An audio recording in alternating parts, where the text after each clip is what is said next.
Paragraph 11. The garrison commander and the base chapel are sponsoring a Discussions on Race book club at which critical race theory is taught. The first such discussion took place on Thursday, 29 October 2020, which I attended via live stream. It is noted that these discussions are being facilitated long after the executive order was issued, directing government officials to cease training government workers to believe divisive anti-American propaganda, specifically critical race theory. The book discussed at the first event was So You Want to Talk About Race by Ijeoma Oluo, and the discussion was facilitated by an active-duty black female officer, member of such-and-such unit. The book teaches that the United States is a, quote, white supremacist society that must be, quote, dismantled piece by piece. It teaches that speech that makes, quote, people of color feel unsafe is an act of violence, but that if whites are uncomfortable, quote, do not allow them to be treated as if harm has been done to them, unquote. The book suggests ways a reader might want to consider facilitating discussions about the contents of the book, saying, quote, the comfort of white attendees should be very, very far down on the priority list, unquote. Is this what you want happening in your military? Should someone be fired for drawing attention to these issues?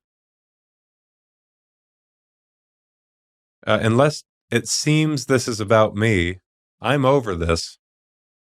Personally, I'm over all of this, but we need to hold our senior military leaders accountable for their activism. And we're not, as long as their activism is radical left-wing activism. We need to hold them accountable, and we need elected officials who are interested in being serious about this and holding them accountable for their activism. Otherwise, we'll lose our military. In its suggestions regarding creating safe spaces, the book advocates reintroducing a form of segregation into American society, and in our case, in the military organization. If whites, quote, feel strongly that they need to center their feelings and experiences in the discussion, set up a space away from the group where they can talk with other white people. Do not let it take over the group discussion or become a burden that people of color in the group have to bear, unquote. Can you see why I was having an issue with this being taught at my base?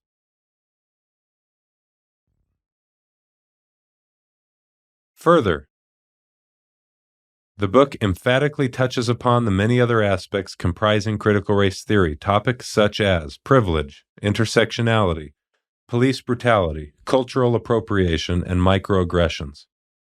The book proposes organizations to which concerned readers should be donating their money, such as the ACLU, Planned Parenthood, and the NAACP. It instructs readers that they should vote for politicians who support raising the minimum wage and who favor police reform. One participant in the group, who mentioned he was currently also reading Robin DiAngelo's White Fragility, expressed how glad he was that the base commander was able to use his bully pulpit to push these discussions on race. Paragraph 12. Since arriving at Buckley, I have heard rumors from at least several unrelated sources that so-and-so is hosting minority-only small group mentorship gatherings at his on-base residence. I have not sought to verify the truthfulness of these rumors, but mention it here because it is related to the other items discussed in the present memorandum, and because the rumors alone have fueled a perception of unfairness for some active duty members at the base.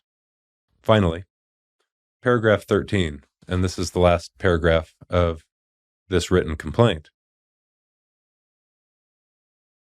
As the President's executive order states, these types of trainings not only run counter to the fundamental beliefs for which our nation has stood since its inception, but they also engender division and resentment within the federal workforce. They do not engender inclusion, but prevent it. As a commander, I am seeing this play out in real time in the military at a breakneck pace. Military members who take an oath to support and defend the Constitution are being trained to hate America's founding, history, and current standing of privilege in the world. Books such as Oluo's and other videos and training materials that have been disseminated and discussed on the base which are rooted in critical race theory, should have no place in the United States military, yet these trainings and materials were sponsored by the garrison commander and the chaplaincy. The ideology I've described dismisses individuality outright and demonizes entire groups of people, and specifically whites. Further, it pits groups and classes of people against one another, creating a polarized political and social environment, cancels fraternal ties, imagined or real, and undermines our obligation to ensure the fair and equal treatment of all individuals before the law. Signed, Matthew Lohmeier, Lieutenant Colonel, United States Space Force Commander. Now, as I said at the beginning,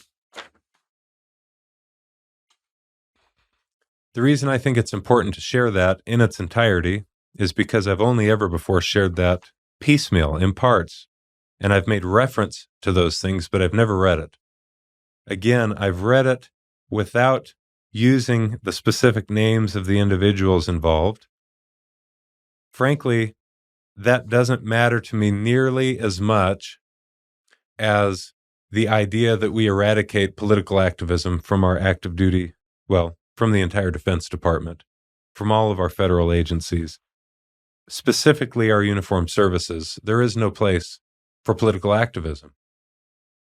Unfortunately for me and many others, to speak up against such political activism is to be labeled politically partisan, which is unfair. Our service members are trained well to be apolitical. There are some, however, who, because they are political activists, disregard that training that they've received to be apolitical, and they pursue political activism at the expense of everyone else in the services.